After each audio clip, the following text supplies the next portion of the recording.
Given series का radius of convergence निकालना है, लेकिन रेडियस ऑफ कन्वर्जेंस निकालने के लिए यहाँ पर जो हमें ए एन दे रखा है वो दो टर्म्स में दे रखा है स्प्लिट फॉर्म में।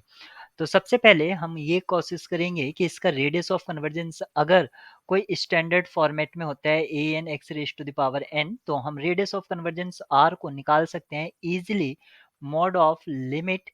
ए N upon A N plus one करके, या हम निकाल सकते हैं one upon limit A N raise to the power one upon करके, या one upon limit superior of A N raise to the power one upon N करके। इन दो तीन तरह से हम इसका रेडियस ऑफ कन्वर्जेंस निकाल सकते थे, लेकिन यहाँ पर ए एन थोड़ी कॉम्प्लिकेटेड फॉर्म में दे दिया है। तो सबसे पहले हम ए एन को जनरलाइज कर लेते हैं कि क्या आखिर ए एन है। तो अगर मैं एन को ऑड कंसीडर करता हूं तो आप देख सकते हैं यहाँ पर ए एन जो दे रखा है वो है one plus minus one raise to the power N upon two raise to the power N plus one plus minus one raise to the power N minus one upon three raise to the power N. जब आपका N odd होगा, odd case में ये वाली term आपकी zero हो जाएगी और इस वाली टर्म से हमें वैल्यू मिलेगा टू अपॉन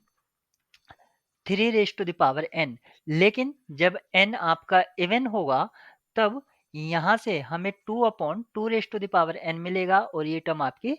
जीरो हो जाएगी। फाइनली मैं ए एन को इस तरह से लिख सकता हूँ, जब हमें मिलेगा टू अपॉन थ्री एन, ये कब मिलता है ओड केस में, और two upon two raise to the power N कब मिलता है इवन केस में। लेकिन हमें रेडियस ऑफ कन्वर्जेंस निकालने के लिए ए एन की पावर वन अपॉन एन आपको करना होगा, तो मैं इसको वन अपॉन एन भी कर देता हूँ।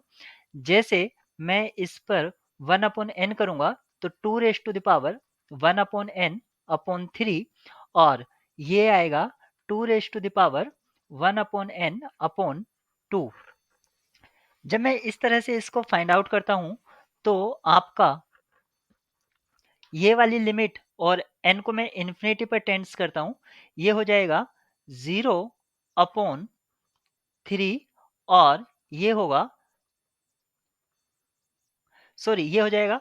वन अपॉन थ्री, क्योंकि two raise to the power zero होगा यानी कि वन अपॉन थ्री, और यहां से मिलेगा हमें one upon two.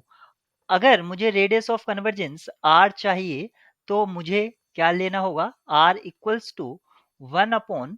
Limit superior of